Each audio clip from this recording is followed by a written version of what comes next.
Ken. Hello. I'm Lauren. I am Ken. And this is Paradise After Dark. Dark.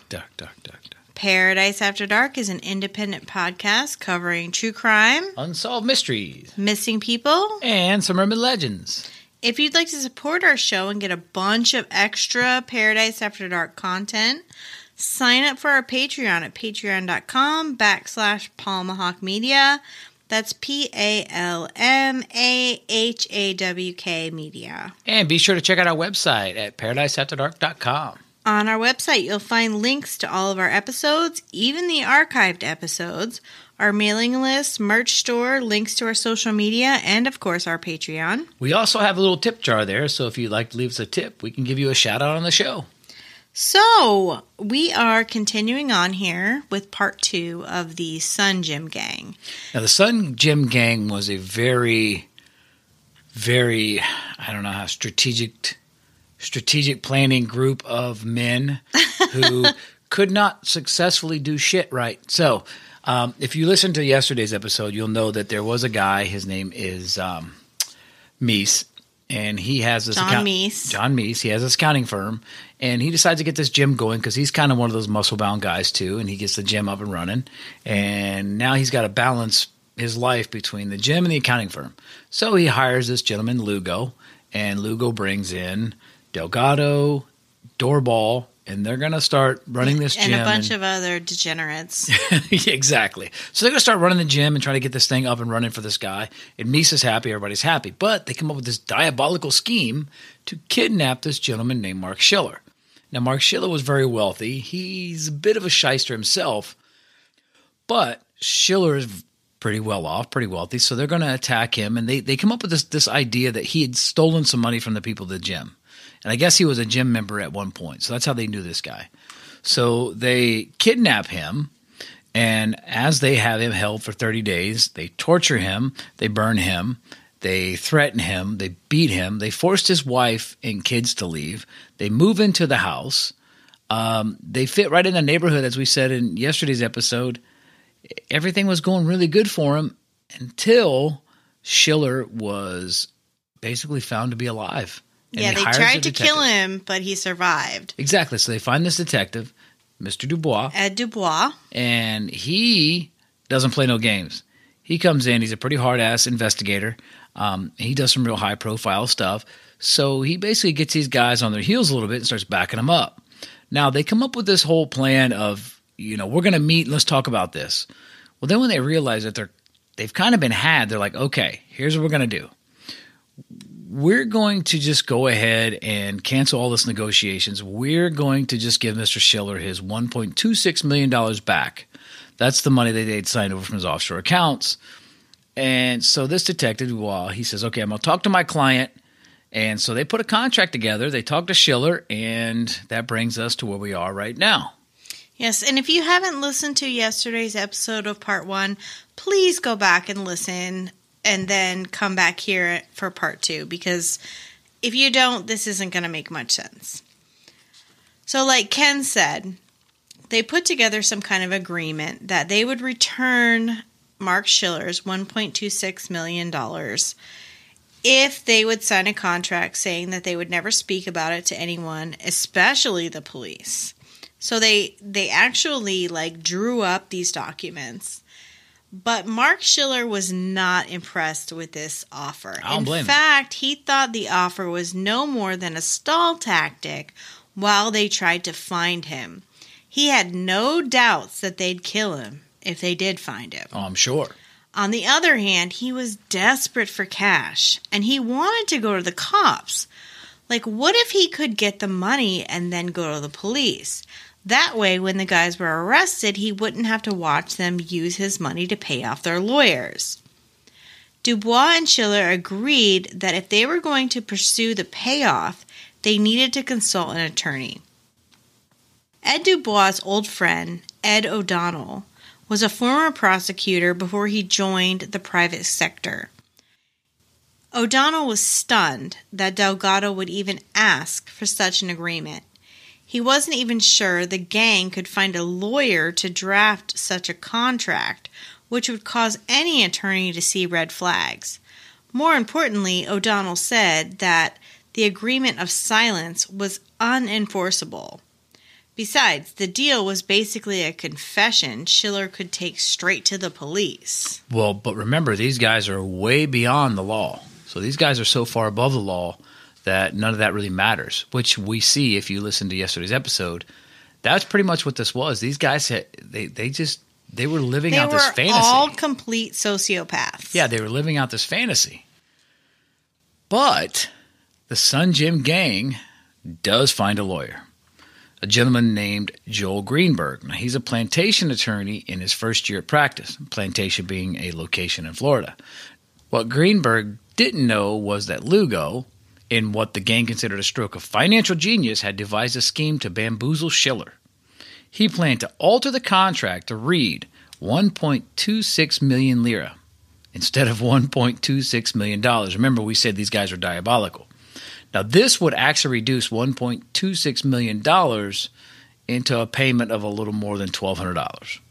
So the lira was actually a currency of Italy between 1861 and 2002. So they're going to fudge this contract, figuring that nobody's going to be smart enough to pick up on it. So when Greenberg was let in on the plot to basically bamboozle them, he balked. He said he would write the contract, but he wasn't going to get involved in this ridiculous lira gambit. Now, the young attorney did provide Lugo with this contract, but it was stripped of the dollar signs. So if Lugo wanted to add the lira, he could do that himself. This lawyer's like, look, I'm not going to do that. I'll do the contract, but I'm not going to be this stupid. Yeah. So the days dragged on, and drafts of the contract were faxed between the two camps. Schiller agreed to every new revision, but there was no money coming in. So Dubois sent Greenberg a letter to warn him that unless the funds were forthcoming, he'd deliver to the Sun Gym gang a civil RICO complaint so large I'll have to deliver it in a U-Haul. That's big. Now, RICO allows for prosecution of all individuals involved in a corrupt organization. For mob or gang prosecutions, that means that the government can go after top leadership as well as the hitman and the capos. He would pursue the gang as an ongoing criminal enterprise, the type targeted by federal and state racketeering laws. Through his Miami attorney, Schiller filed a challenge to the deed, now held by the Bohemian firm D&J International. This is the deed to his house. With legal threats heating up, the gang knew it was time to get out with what they could. Yeah, you just cut ties and go. In mid-March, Lugo hired some of his weightlifting goons from the gym to help him clear out the house. They took everything, including the paintings on the wall, and stored it all at Lugo's warehouse. This is the same warehouse where they kept and tortured Schiller for 30 days. Finally, they drove off with Diana Schiller's BMW station wagon. The gang enlisted help of yet another Sun Gym weightlifter who altered the car's vehicle identification number, which Lugo gifted to his girlfriend Sabina. Yeah, utilizing a junkyard. You find a junkyard that has, a VIN number tag on it, and you swap out the VIN tags. Yeah. Don't ask me how I know that. I'm not getting into that right now. But as soon as Schiller won back the title to his house, the gang decided that they'd better not respond to his challenge, and he sent Dubois to have a look. So the kitchen remained intact. There was even baby food in the refrigerator. Other than that, the place was bare. So they did get everything out of the house, giving it back to him. But they took Schiller's stuff too. Meanwhile, Dubois' wife and their children began to notice bulky strangers sitting in cars watching their Miami Shores house. Dubois decided to ignore them. When a phone company security supervisor alerted him that someone was trying to gain access to his records for calls to South America, he really began to worry. The gang was trying to find Schiller, of course, thinking that he was probably in Colombia. He knew they were capable of anything if they wanted Schiller badly enough. And he knew they'd spent $12,000 at the spy shop. Again, they went back to the spy shop not that long ago. If they'd bought eavesdropping and surveillance equipment, they were using it on him and his family. Yeah, I guess you have to ask yourself that question for sure. So the negotiations for the return of Schiller's $1.26 million, not lira, dollars, had gone nowhere. So Schiller still had not seen a dime of any of his money. And Dubois had to admit his client was right, because he had determined that Lugo and Delgado had never planned to return the money, and the meetings and the faxes sent through Mises' office had been a stall. So he figured, okay, Schiller's right. He was right because they're just trying to stall to find him. So basically he's realizing that with all the surveillance and the guy sitting outside the house, that maybe, just maybe, they really are trying to find Schiller, like Schiller had originally thought. So now it was time that they decided, you know what, we got to go to the police. So he called Schiller first, and then he called John Mies and told Mies, hey, this deal's off. We're done here. You're not going to give us the money. We're not getting money. We're going to have to act, because he's afraid that maybe they are eventually going to find Schiller. And he's already seen what they tried to do to, or what they actually did to him, trying to kill him, that this time they might be successful. Dubois called Miami-Dade homicide captain Al Harper, one of his Miami Shores acquaintances, and a 27-year veteran of the police department.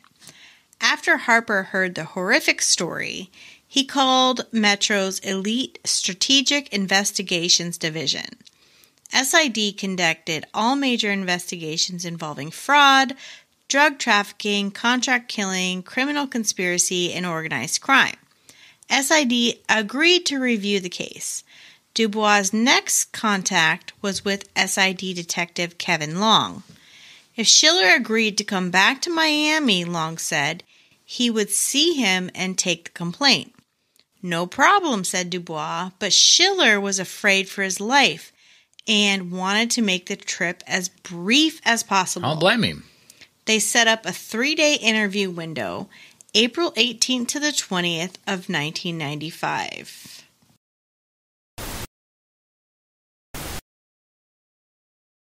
So on Tuesday morning, April 18th, Schiller flew into Miami from Colombia and checked into the Miami International Airport Hotel under an assumed name. He brought along a Colombian relative for protection. At the SID office, they were met by Sergeant Gary Porterfield, who asked Schiller to wait outside while he talked to Dubois in his office. Dubois handed over a copy of the case file, then began the narrative of his investigation. As Porterfield took notes, Dubois outlined the history. Mark Schiller disappeared on the afternoon of November 14, 1994. During his captivity, he signed over everything he owned to individuals connected with the Sun Gym.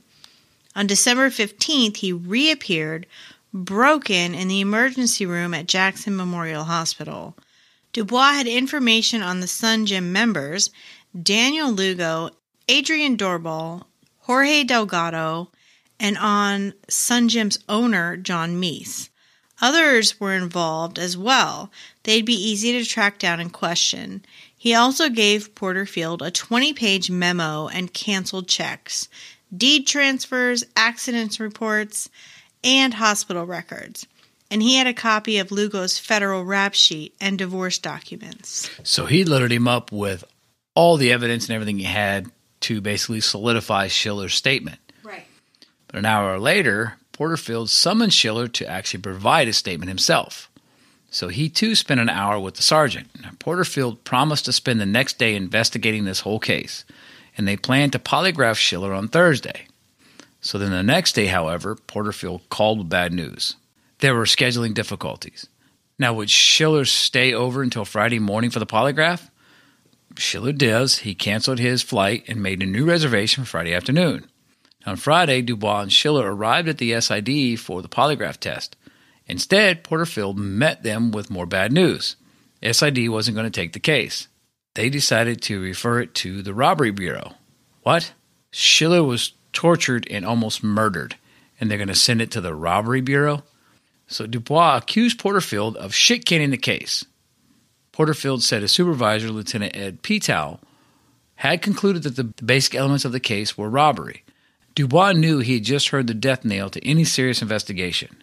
Worse yet, it would leave the goons on the street. So these guys, the Sun Gym gang, are still out there, still able to potentially hurt somebody else. And they still had Schiller's money. But I guess when that ran out, they'd snatch and torture someone else, right? Schiller was treated like a criminal over at the robbery division. The detectives outright accused him of lying about the whole ordeal. He insisted on taking a polygraph to prove he was telling the truth. They agreed to administer a polygraph, but told him he'd have to wait until the following Tuesday. Now, weeks ago, he'd set up this trip. SID knew he had a narrow window. It was Friday, and he'd already extended his visit on his own dime. He was broke. The Sun Gym gang had his money and was probably looking for him. So he said fuck it, and he went back home to Colombia. Dubois did everything he could do to right these wrongs. He called the robbery bureau but got nowhere. He called the FBI, but his contact was out of town. He couldn't believe this was happening.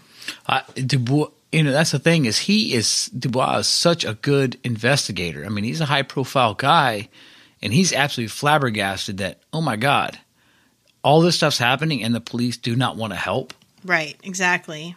So Schiller, this poor guy, he was packing and getting ready to leave when he decided to call Delgado. Now, mind you, this is his old business partner and supposed best friend. If you remember back. Ex-best friend. Exactly. But if you remember back, it was his best friend. And a lot of words were exchanged, but Schiller told Delgado that he had gone to the police with the accusations of kidnapping, extortion, and attempted murder. Now, not only that, but he had turned over copies of the forged documents and the checks that were written to and from the Sun Gym.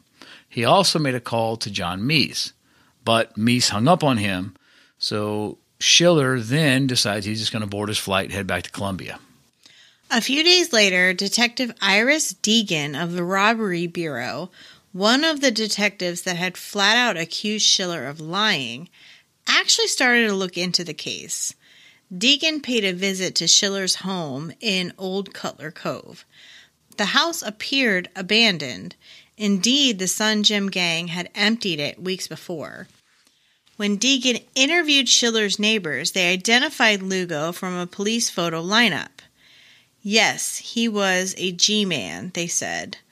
Yes, they'd accepted UPS deliveries for him, package addressed to Mark Schiller. Yes, they recalled, Schiller and his family had disappeared sometime before the previous Thanksgiving. Check, check, check, right down the list of allegations. So the neighbors are basically saying, yeah, this Lugo guy is the guy that's been here.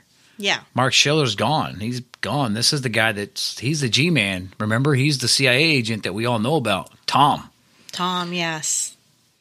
So with all this going down, by May 4th, Deegan was at last convinced that something serious, something possibly criminal had taken place. So she filed her third, it would actually be her final, report on case number 195623-R. Noting that she'd subpoenaed Schiller's bank and credit card accounts, as well as UPS invoices and delivery notices. She'd also asked American Express to supply statements about purchases made between November 1994 and January of 1995. She then moved on to her other cases. When Dubois called to check on her progress, she said she was waiting for a record request to be processed and delivered. So at least now she's feeling like, hey, wait a minute, something else has gone on here. Let me at least take a look at this case, which is a little bit more than the rest of the detectives have done, with the exception of Mr. Dubois. Said, okay, let me go and put some requests in for this stuff. That way I can get some more information and I'll look into it. Now, by now, Dubois had presented his facts and documents to FBI agent Art Wells, a 12-year veteran. Wells thought, and later said, it's like something you see in a made-for-TV movie. He chose not to pursue an investigation either. You mean like a made-for-TV movie, like something that would star Mark Wahlberg? Yes. Dubois was dumbfounded that all of these doors had been shut in his face. He was a well-respected member of this society. He worked with the police on so many occasions, and he had a good relationship with all the higher-ups.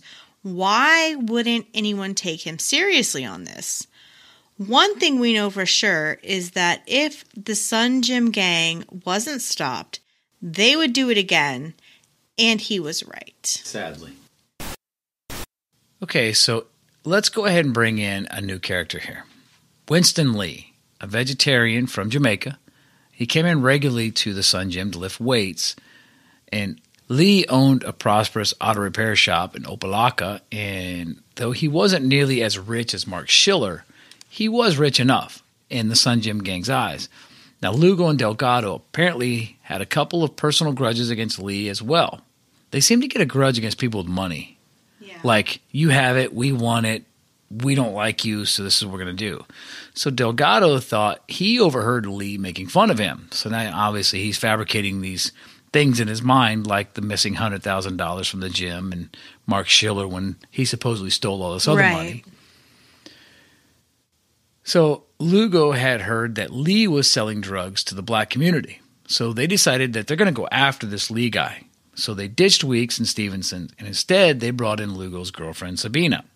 Now, the plan was to have Sabina move in near Lee, seduce him, and get her into his apartment. Then Lugo and Delgado would capture him, take him to the warehouse, the same warehouse where they took Schiller.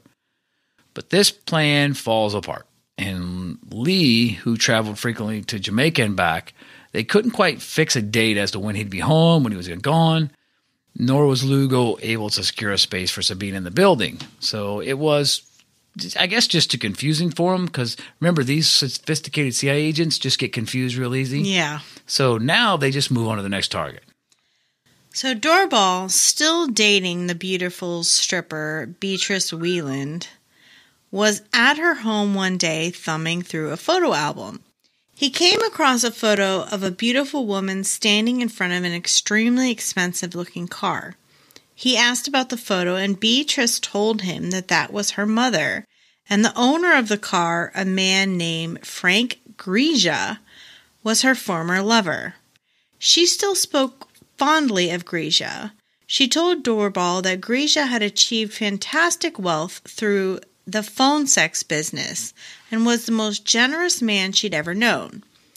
The Sunbright car was a $250,000 1991 Lamborghini Diablo.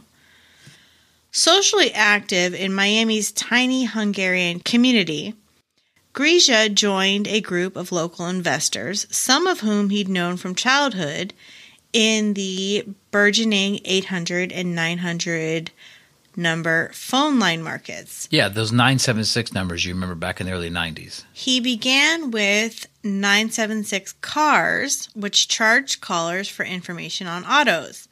Next, he delved into weather information lines for boaters and surfers. Even more profitable were 976 sex lines he established with Hungarian friend Gabor Baruts. They advertised their service in Penthouse and Hustler, and callers spent up to $5 per minute to engage in sexually explicit conversations with telephone actors and actresses. Some of Grisia's girlfriends appeared in the advertisements, as did some of his cars. Many Hungarians in Miami thought he was the Alexander Graham Bell of phone sex. What a title. The business earned Grisia and Baruts a fortune. In 1994 alone, they took in $3 million. After Grisia and Beatrice had parted ways, she introduced him to Christina Furton at Crazy Horse 2, a Fort Lauderdale strip joint. The two quickly fell in love and became inseparable. And Christina, from a Hungarian military family, was 21 years old when she came to Miami in 1993. And when she got here, she was penniless and she spoke no English and arrived with only the promise of a job as an exotic dancer. This is a typical stepping stone for these pretty foreign girls who lack green cards, at least back in, the early 90s. But during this time, Beatrice was starting to feel less and less for Doorbal. She was bothered by all his guns and his lifestyle. Plus, now he was starting to pester her for info about Grisia. Delgado wanted to meet Grisia, telling Beatrice that he and Lugo wanted to do business with this man. So, hey, we want to can you just hook us up? Let me talk to the guy. So Beatrice didn't like the idea. She told him that his new girlfriend, Christina, was very jealous and she couldn't call Grisia without causing trouble. She didn't want to try to get in this guy's business. Finally, after being pestered long enough, Beatrice agreed to have her ex-husband, Attila Whelan, introduce them. Now, Whelan agreed to meet Doorbal, as he himself had been trying to get into business with Grisia as well. So he wants to get in. He's like, okay, I'll set this up because maybe I can get in here somehow as well. Now, Whelan didn't quite grasp the proposal that Doorbal wanted to pitch. And even Doorbal admitted he didn't understand the specifics as well as his cousin, Danny Lugo, but he knew Lugo was a bona fide moneymaker. Hey, this guy can make us money. I've seen him do it before. It had to do with the phone lines in India and a company called Interling International. So he's going to play the whole phone line thing because obviously that's the direction you want to go in this case.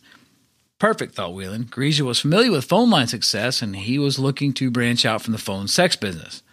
This thing with Doorbal and his cousin might just be the ticket that Whelan was looking for. So Whelan offered to put in a good word. By now, though, Beatrice was fed up. She was suspicious of Doorbal's apparently limitless income. She didn't believe for 1 minute that he and Lugo were international tycoons. As far as Beatrice could tell, all he seemed to do was work at the Sun Gym and hang out at Solid Gold. Finally, he made the big confession. Like Lugo, he was an agent with the CIA. She didn't buy it. Okay, he explained to her, I'm a subcontractor with the CIA. Through Danny Lugo. Oh, so that was his connection with Lugo. The guns, the unexplained funds, the supposed CIA connection, Beatrice decided Adrian Doorbal wasn't mysterious at all. He was ridiculous, and maybe he was even dangerous. She amicably dissolved their relationship.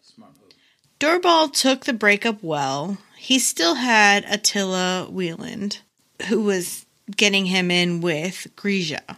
Again, Lugo and Doorbal would need help to pull off another one of these operations.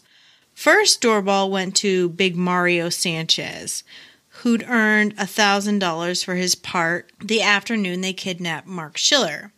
But he said no way. They were getting so desperate they even considered Carl Weeks. But Weeks was back to boozing. He had actually recently been arrested for carrying a concealed weapon. A gun he bought because he was terrified the Sun Gym gang was after him too. So here's a guy that worked for him. They fire him. He's like, I probably should get some protection. So Lugo recruited his girlfriend Sabina again. Of course, Lugo lied to Sabina about what the mission really was. This time he told her it was the FBI that wanted him to capture someone, some guy named Frank Grisia, a Golden Beach businessman who used women for sex, especially Hungarian women.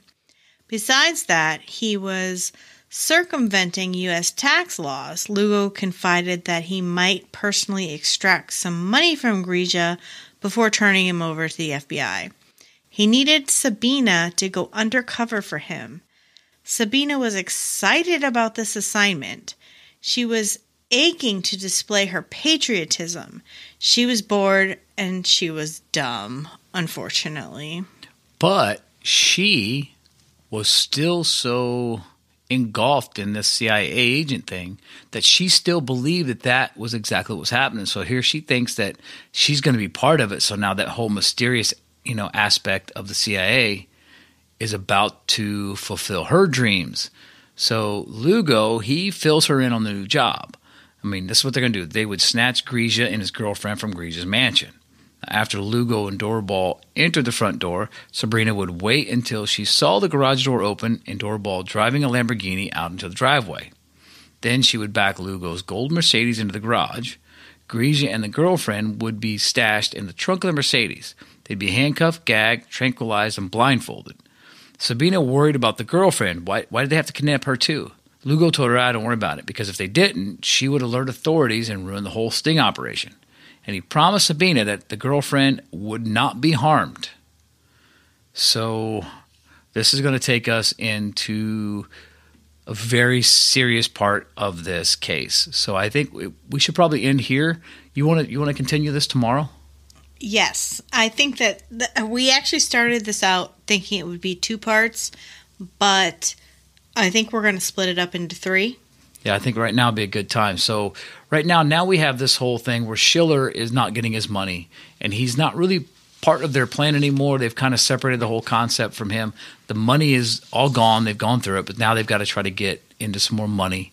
The Jamaican guy, Lee, he's not involved in this anyway. They backed out of that deal, so now they're on to this new case. But again, these guys are kind of falling apart because the gang is sort of little pieces of the gang are falling off. But now they're bringing in one of the girlfriends to help. And I'm still up in the air as to whether she knows what's going on or not.